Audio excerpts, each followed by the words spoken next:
Welcome guys, welcome to nursing master classes YouTube channel. आज हम आपके लिए लेकर आए हैं अभी जो रिसेंटली कंडक्ट हुआ RUHS ने MSc nursing entrance exam conduct किया है। तो वीडियो में बने रहिए और पेपर का सॉल्यूशन देखिए। RUHS MSc nursing entrance exam में फर्स्ट क्वेश्चन जो आया है वो है the average life span of platelet की एवरेज लाइफ स्पान कितना होता है। जैसा कि हम सब जानते हैं 7 to 10 डेज इसका लाइफ स्पान होता है।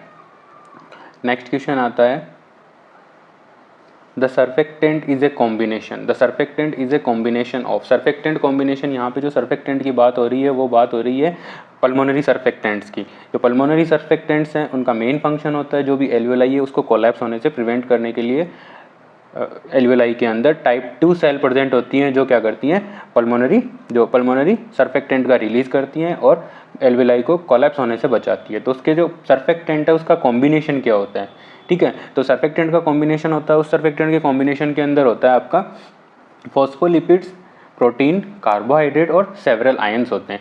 तो इसमें ऑप्शन ए सही है, right answer. Question number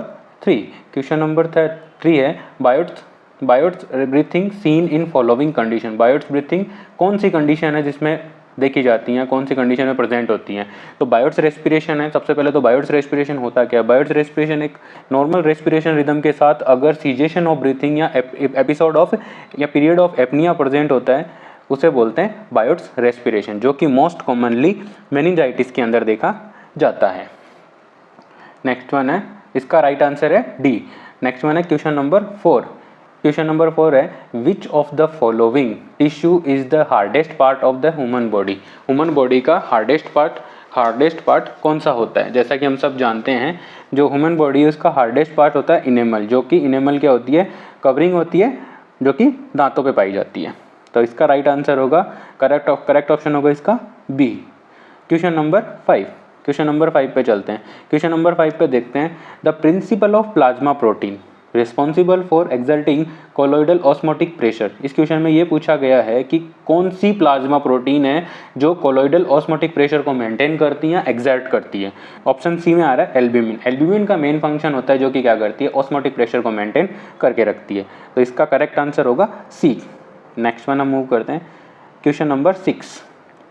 question number 6 में देखते हैं विच of the following classification of carbohydrate produce glycosidic linkage. कौन सा कार्बोहाइड्रेट का क्लासिफिकेशन हो जो ग्लाइकोसाइडिक लिंकेज बनाता है। बॉन्ड, ग्लाइकोसाइडिक लिंकेज का मतलब होता है bond that link to the another molecules. तो कार्बोहाइड्रेट और नॉन कार्बोहाइड्रेट के अंदर ये मोस्टली प्रेजेंट होता है, जो कि करेक्ट ऑप्शन इसका आंसर होगा बी, डाइसेकेरेट। नेक्स्ट वन है question number 7। The following gram positive organism take up colour. इस क्वेश्चन नंबर 7 में पूछा गया है कि ग्राम स्टेनिंग के जब हम ग्राम स्टेनिंग करते हैं तो ग्राम पॉजिटिव ऑर्गेनिज्म जो भी ग्राम पॉजिटिव बैक्टीरिया होंगे वो कौन सा कलर शो करते हैं। तो इसका राइट आंसर होगा करेक्ट ऑप्शन बी। इसका ऑप्शन होगा correct option B, purple colour show करते हैं। नेक्स्ट वन है question number 8। Universal safety precautions are the set of guideline design to protect. जो यूनिवर्सल सेफ्टी प्रिकॉशंस हैं वो किसको प्रोटेक्ट करने के लिए यूज़ की जाती है। एज ए नर्स या एक नर्स के द्वारा जो भी यूनिवर्सल सेफ्टी प्रिकॉशंस है वो किसको प्रोटेक्ट करने के लिए, तो नर्स को या हेल्थ केयर प्रोवाइडर को प्रोटेक्ट करने के लिए यूनिवर्सल सेफ्टी प्रिकॉशंस का उपयोग किया जाता है, यूज़ की जाती है। क्योंकि अभी रिसेंटली हम सब ने देखा है कि कोविड से हमारा देश सफ़र कर रहा था, तो उस दौरान हम सब ने PPE किट, जो भी नर्सिंग केयर गिवर्स थे, जो भी हॉस्पिटल नर्सेज थी, वो सारी PPE kit, gloves, mask, gown, shoe cover, cap, hood, इन सब का यूज कर रही थी अपने आप को कोविड से बचाने के लिए, ठीक है। तो यूनिवर्सल सेफ्टी प्रिकॉशंस जो भी गाइडलाइंस है वो डिज़ाइन की गई हैं किसको प्रोटेक्ट करने के लिए, हेल्थ केयर वर्कर्स को प्रोटेक्ट करने के लिए universal safety precautions guideline design की गई हैं। तो इसका राइट आंसर होगा, right answer D, health care workers को प्रोटेक्ट करने के लिए। नेक्स्ट वन है क्वेश्चन नंबर 9। क्वेश्चन नंबर 9 है chronic decompression sickness is referred as A.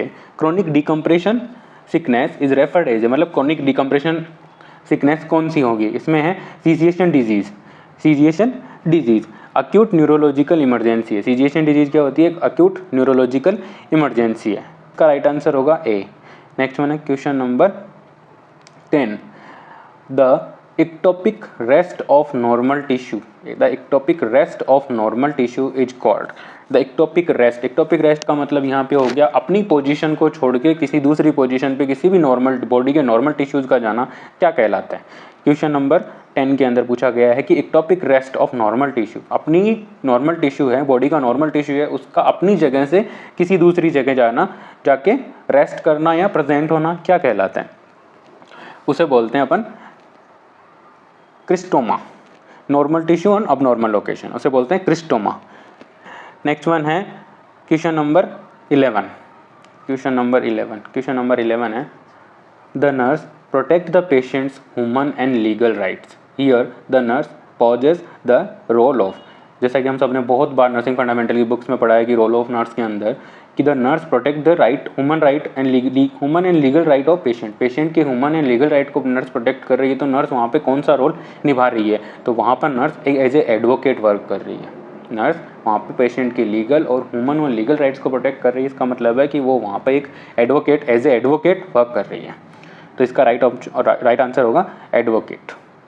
Next one है question number 12।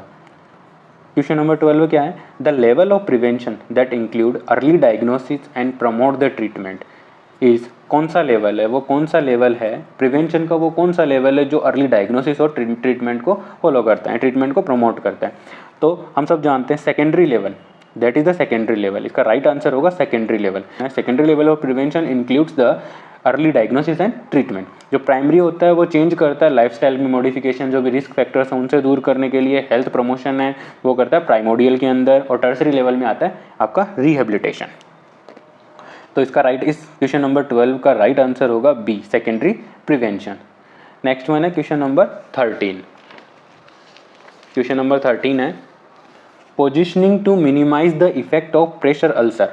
Positioning to minimize the effect of pressure ulcer, कि pressure ulcer के effect को मिनिमाइज करने के लिए जो पेशेंट्स को पोजीशन की जा रही है वो किसका वर्क है, वो किसने इनिशिएट किया है। तो हम सब जानते हैं जो केयर है या जो पोजीशंस है उसके रिलेटेड जो भी फंक्शन होता है, जो भी रिलेटेड टू फंक्शन वर्क होते हैं वो सारे नर्स इनिशिएट करती है। तो नर्स इनिशिएटेड इंटरवेंशन होते हैं। तो पोजीशनिंग ऑफ पेशेंट वो क्या है, एक नर्स इनिशिएटेड इंटरवेंशन है। अब प्रेशर अल्सर है, इसका दूसरा नाम होता है बेड शोर। बेड शोर को असिस्ट करने के लिए एक स्केल काम में ली जाती है, उसे बोलते हैं ब्रेडन स्केल। तो इस question number 13 positioning to minimize the effect of pressure ulcer, इसका राइट आंसर होगा nurse initiated intervention. Next one है 14 number question the founder of modern nursing. ये हम सबको पता है जैसे कि फ्लोरेंस नाइटिंगेल। क्वेश्चन नंबर इसका राइट आंसर होगा बी। क्वेश्चन नंबर 15 है hospital acquired infection is also known as. Hospital acquired infection है वो उसका दूसरा नाम क्या है, तो हॉस्पिटल एक्वायर्ड इन्फेक्शन है उसका दूसरा नाम है नोजोकोमिनल इन्फेक्शन। तो इसका राइट आंसर होगा D, nosocomial infection.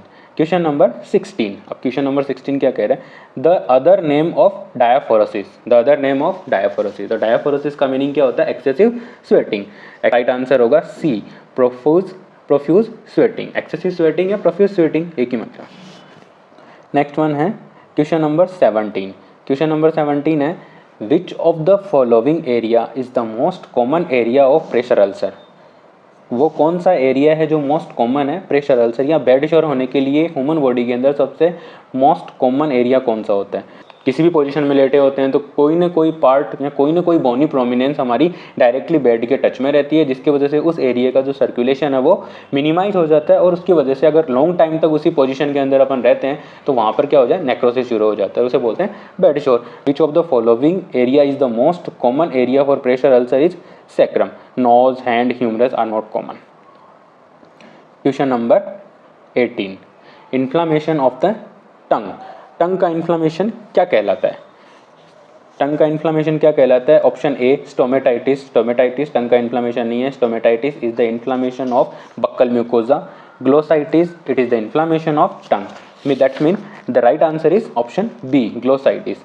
Next one option C क्या कह रहा है, ऑप्शन सी कह रहा है gingivitis. Gingivitis is the inflammation of gums. Option D कह रहा है चिलियोसिस। चिलियोसिस का मतलब होता है related to lips.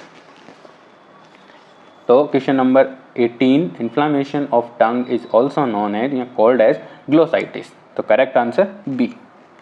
Next one है question number 19, when auscultating the chest, जब भी हम चेस्ट का अस्कल्टेशन करते हैं, the continuous musical sound hear on expiration is called as, क्या कहते हैं, उसे बोलते हैं विजिंग। ब्रोंकोस्पाज, जो कि विजिंग है मोस्ट कॉमनली ब्रोंकोस्पाज में ऑब्स्ट्रक्शन के अंदर सुनाई देती है, जैसे सीटी बजने की आवाज़ आ रही हो, ऐसी आवाज़ सुनाई देती है। Move to the next question, question number 20, in which of the following position does the patient lie on flat on the abdomen with the head turned to one side। इसमें जो एग्जामिनर है वो हमसे पूछ रहा है कि वो कौन सी पोजीशन है जिसमें पेशेंट फ्लैट लाई कर रहा है, सीधा लेटा हुआ है, अपने एब्डोमन के ऊपर फ्लैट लेटा हुआ है, वो कौन सी पोजीशन है। जब भी हम सब कॉमनली बता रहता है कि जब भी हम एब्डोमन पे लाई करते हैं तो वो कौन सी पोजीशन होती है, प्रोन पोजीशन। सुपाइन पोजीशन में हम एब्डोमिनन पे लाई नहीं करते, लाई करते हैं अपन बैक पे। तो इसका राइट, क्वेश्चन नंबर 20 का राइट आंसर होगा, करेक्ट ऑप्शन होगा इसका B.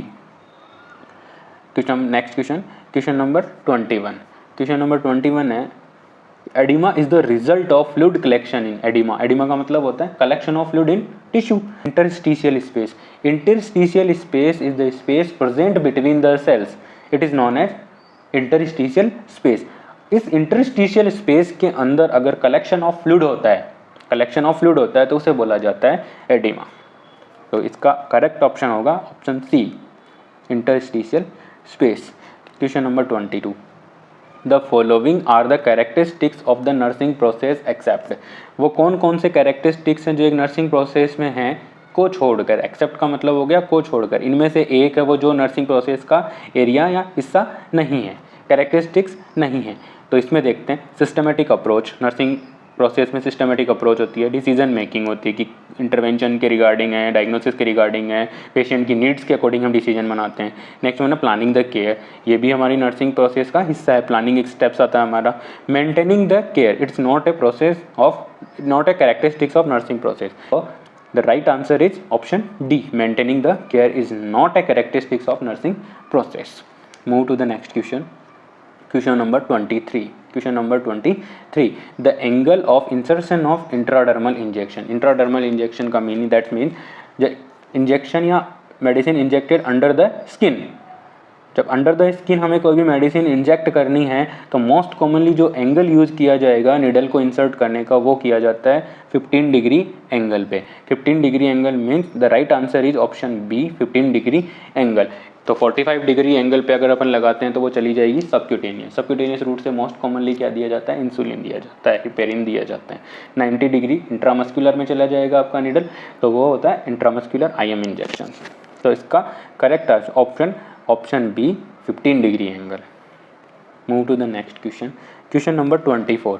The question number 24 is saying that the temperature regulating centre, temperature regulating centre, temperature regulating centre most commonly temperature regulating centre कौन सा होता है, हाइपोथैलेमस होता है। इसमें ऑप्शन गलत माना गया है, सी है जो कि गलत है, मेडुला ऑब्लोंगेटा रेस्पिरेटरी सेंटर होता है।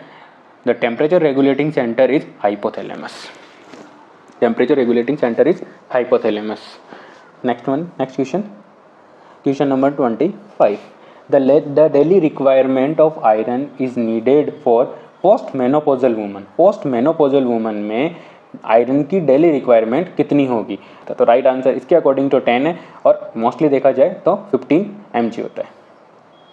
Next move to the new question, question number 26, which of the following component are considered micronutrients. जो भी ऑप्शन दिए गए हैं उनके अंदर से माइक्रोन्यूट्रिएंट्स कौन कौन से हैं।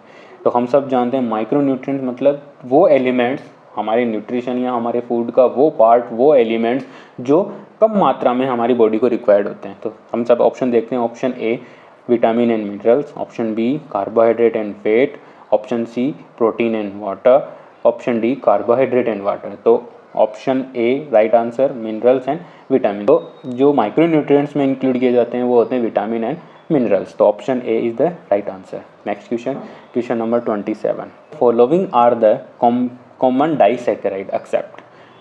क्वेश्चन नंबर 27 में जो पूछा गया वो है कि कॉमन डाइसैकेराइड्स हैं को छोड़कर इनमें से एक ऐसा है जो डाइसैकेराइड नहीं है। तो option C glucose, maltose, sucrose और लैक्टोज, ये तीनों के तीनों डाइसैकेराइड हैं, लेकिन ग्लूकोज क्या है, एक मोनोसैकेराइड है।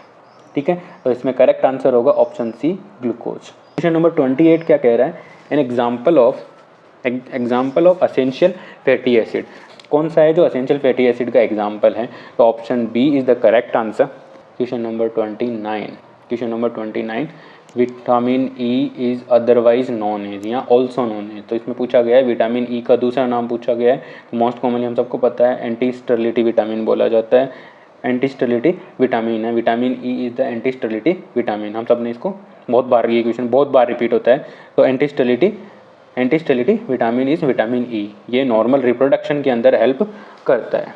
Question number 30, which one of the following method is use to diagnose and solve the social problem, तो सोशल प्रॉब्लम्स को डायग्नोस करने के लिए और सॉल्व करने के लिए कौन सा मेथड मोस्ट कॉमनली काम में लिया जाता है, तो मोस्ट कॉमनली जो मेथड काम में लिया जाता है सोशल प्रॉब्लम्स को डायग्नोस करने के लिए और सोशल प्रॉब्लम्स को सॉल्व करने के लिए, वो आता है आपका सोशल सर्वे, तो इसमें ऑप्शन करेक्ट ऑप्शन होगा ऑप्शन बी सोशल सर्वे। क्वेश्चन नंबर 31 है सोशल टिलेसिस क्या है, सोशल टिलेसिस क्या है, social telesis is the use of natural and social force, ठीक है, एक सोशल फोर्स है, एक नेचुरल एक सोशल फोर्स है जो क्या करता है, डायरेक्शन देता है सोसाइटी को, सोशल एक्टिविटीज़ को for the any other achievements के लिए, उसे बोलते हैं सोशल टिलेसिस, तो correct option A, the use of social telesis is the use of natural and social forces. Question number 32 कह रहा है the following are the element of society except, तो ऑप्शन का राइट आंसर होगा, right answer is option D composed of people.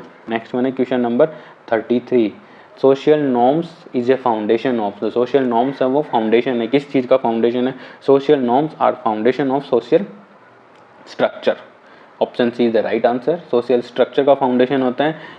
Move to the next question number 34, which of the following is not a style और method of observation used in psychology, कौन सा ऐसा style और कौन सा ऐसा method है जो ऑब्जर्वेशन का मेथड है जो साइकोलॉजी में यूज नहीं किया जाता ऑब्जर्वेशन करने के लिए, formal informal participants are the methods of observation in psychology or research studies, but option A introspection is not a method that is used for observation in psychology, तो correct answer option A introspection।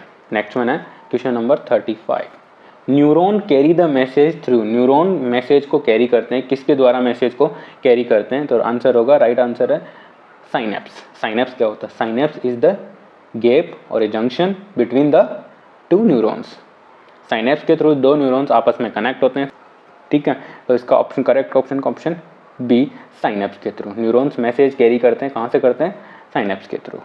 Next one है question number 36, paying attention to a particular stimulus is called, उसे क्या कहा जाएगा, option C is the right answer is habit, एक particular stimulus के ऊपर आप अटेंशन कर रहे हो वो हो जाएगा आपका हैबिट हो जाता है फिर वो। नेक्स्ट वन है क्वेश्चन नंबर 37 है a mental image denote a general idea about the things person और event is called as concept learning, next one है 38, next question 38, the systematic absorption of mydriatics in elderly patient can be limited by, सबसे पहले हम बात करते हैं माइड्रेटिक्स क्या होती है, mydriatics are the drugs which are use for the dilation of pupil are known as mydriatics, तो इसमें ये पूछा गया है कि माइड्रेटिक्स के सिस्टमेटिक अब्जॉर्प्शन को प्रिवेंट करने के लिए हमें क्या करना चाहिए, एक फंडस एग्जामिनेशन से प्रिवेंट नहीं होगा, नेक्स्ट वन में लेसर कंसंट्रेशन ऑफ मेडिकेशन, तो मेडिकेशन है उसकी लेस कंसंट्रेशन भी यूज़ नहीं करते हैं क्योंकि जो हमें डिजायर्ड इफेक्ट है वो नहीं मिल पाएगा, प्रॉपर एडमिनिस्ट्रेशन से ऐसा कुछ भी नहीं होगा कि उसका सिस्टमेटिक एब्जॉर्प्शन है वो रुक जाए, तो हमारे पास ऑप्शन डी जो कि राइट आंसर है पंचुअल ऑक्लूजन का मतलब है जो भी टीयर के लिए जो लैक्रिमल डक्ट्स होती हैं उनको हमें क्या करना है, ब्लॉक कर देना, जिसकी वजह से उनका सिस्टमेटिक जो भी माइड्रेटिक्स ड्रग्स आपने एडमिनिस्टर करी है आई के अंदर उसका सिस्टमेटिक एब्जॉर्प्शन नहीं होगा, ठीक है, तो option D is the right answer. Next one है क्वेश्चन नंबर 39 क्या कह रहा है, the nurse identify the detaching retina as manifested by the patients, मतलब यहाँ पर जो भी एग्जामिनर है वो कहना चाह रहा है रेटिनल डिटैचमेंट के बारे में कि रेटिनल डिटैचमेंट के अंदर कौन से साइन एंड सिम्टम्स प्रेजेंट होंगे। तो option B is the right answer, light flashes. इसमें लाइट फ्लैशेज दिखाई देने लग जाते हैं पेशेंट को जब भी पेशेंट का रेटिनल डिटैचमेंट होता है। तो right answer is option B. Next one है क्वेश्चन नंबर 40। क्वेश्चन नंबर 40 कह रहा है which of the following factors provide a good medium for the growth of micro organism in external ear. External ear के अंदर ऐसा कौन सा factor है जो माइक्रो ऑर्गेनिज्म की ग्रोथ को प्रमोट करता है। इसका जो राइट आंसर है, जो कि इसमें गलत दिया गया है, वार्म एंड डार्क एनवायरनमेंट नहीं होगा। इसका राइट आंसर होगा ऑप्शन सी, मॉइस्ट सरफेस, क्योंकि मॉइस्ट सरफेस है वो गुड मीडियम प्रोवाइड करती है किसी भी बैक्टीरिया को ग्रो करने के लिए। तो option C is the correct answer. Next one है क्वेश्चन नंबर 41। क्वेश्चन नंबर 41 कह रहा है the nurse check the audiogram report of the patient with otitis media at 25 dB। See explain the report of the patient as. एक nurse है वो एक audiogram की report है, ऑडियोग्राम का मतलब है हियरिंग टेस्ट किया गया है पेशेंट का, ऑडियोग्राम किया गया है। ऑडियोग्राम की रिपोर्ट है किस पेशेंट का, ओटाइटिस मीडिया। ओटाइटिस मीडिया का मतलब ओटाइटिस मीडिया में इन्फ्लामेशन ऑफ मिडल ईयर। इसका करेक्ट आंसर होगा आपका option B, slightly hearing loss, option B. Next one है nurse teach a patient, the nurse teach a patient to use physiological monitoring equipment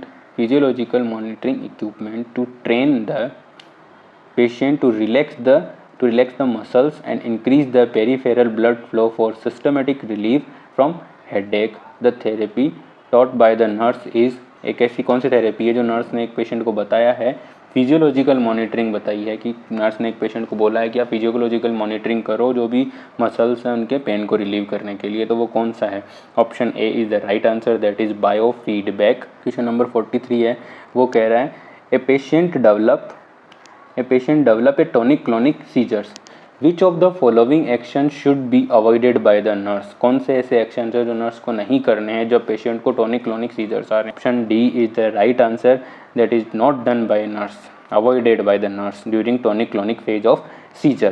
question number 44, which is the priority nursing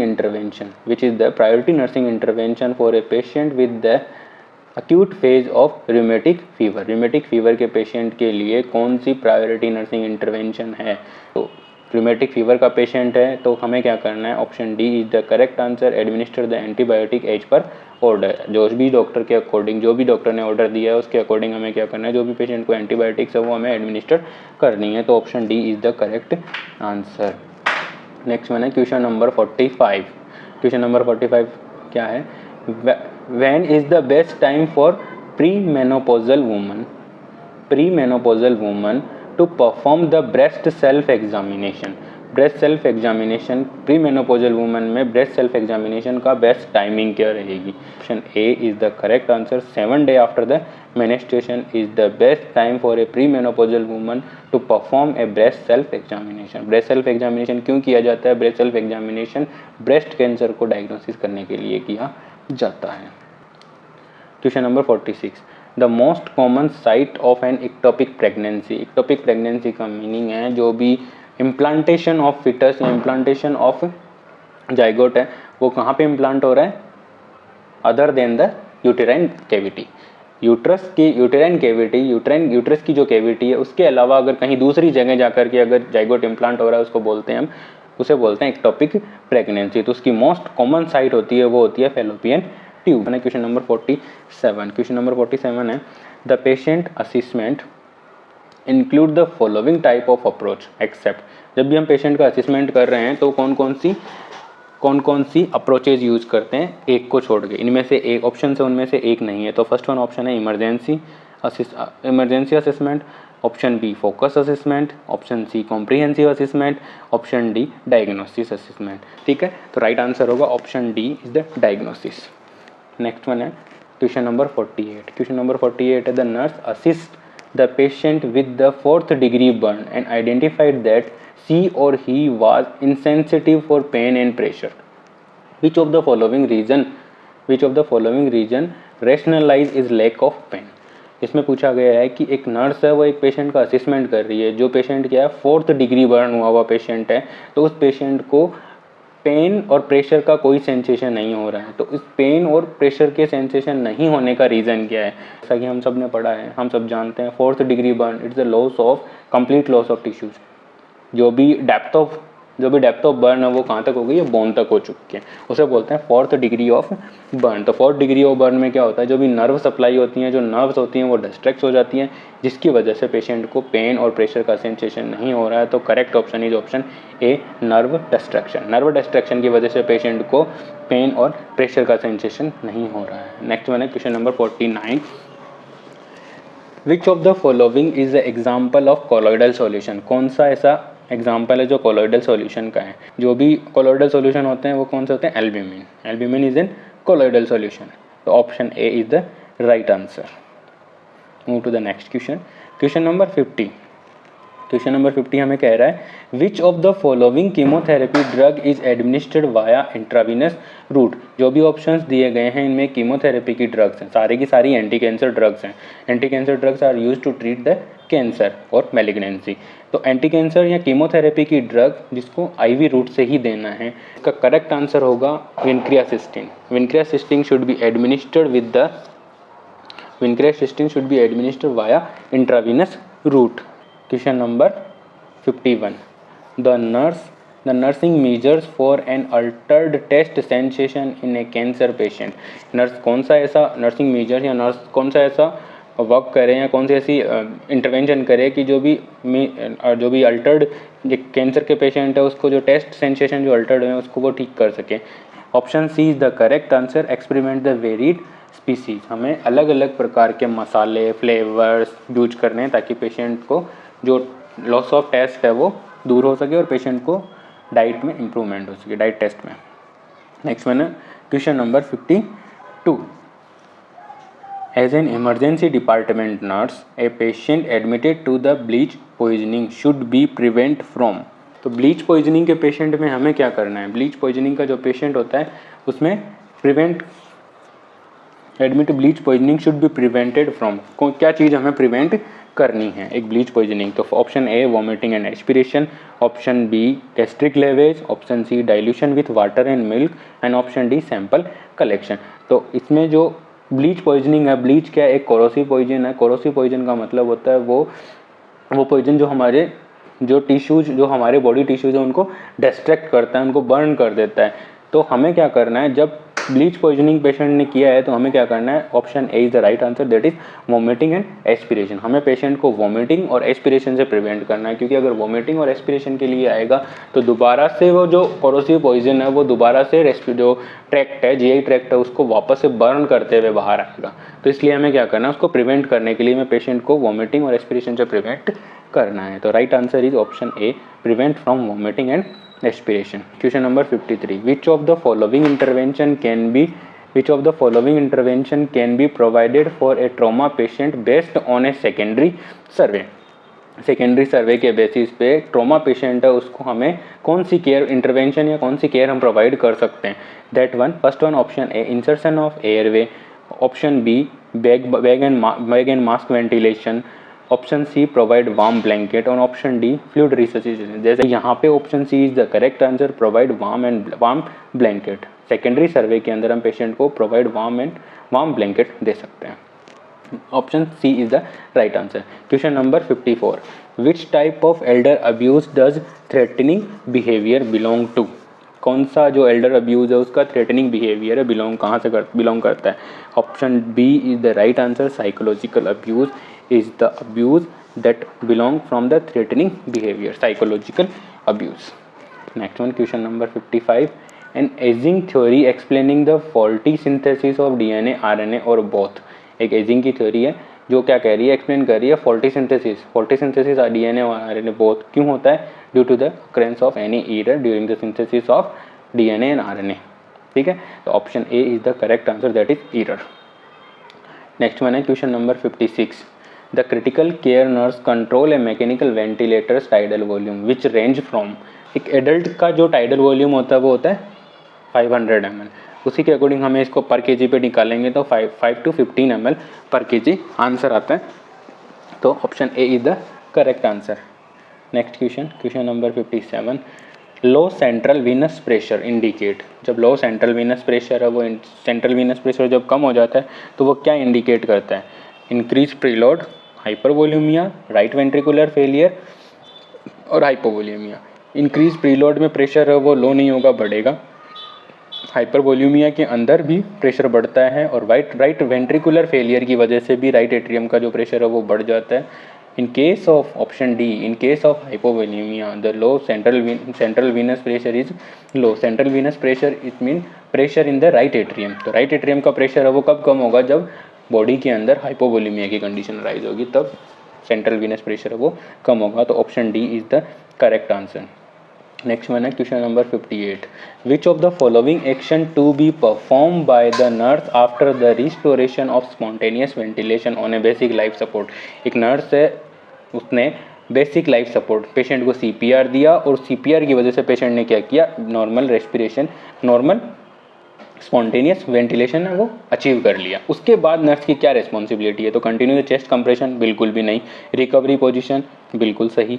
shift to the hospital, इसके बाद होगा। Intubation, नहीं। Intubation और continue chest compression कब रखने? जब patient spontaneous ventilation establish नहीं कर पाता है। रिकवरी पोजीशन, जैसे ही एस्टेब्लिश किया, नॉर्मल रेस्पिरेशन एस्टेब्लिश किया, नेक्स्ट वन रिस्पॉन्सिबिलिटी नर्स की होती है कि place the patient in recovery position, that is recovery position, and then after shift to the hospital. So option B is the correct answer. After spontaneous ventilation in basic life support, the nurse placed the patient in recovery position. Next one है question number 59. The occupational lungs disease caused by the inhalation of coal. Inhalation of coal. Occupational lungs disease जो कोल के inhalation की वजह से होती है उसे बोलते हैं pneumoconiosis. Option A is the correct answer. Next one है question number 60। The type of vaginal bleeding seen in vesicular mole. Vesicular mole या हाइड्रेटिफॉर्म मोल के अंदर किस प्रकार की ब्लीडिंग, वेजाइनल ब्लीडिंग देखने को मिलती है? तो option A is the correct answer. White current और रेड करंट जूस जैसी ब्लीडिंग हमें देखने को मिलती है।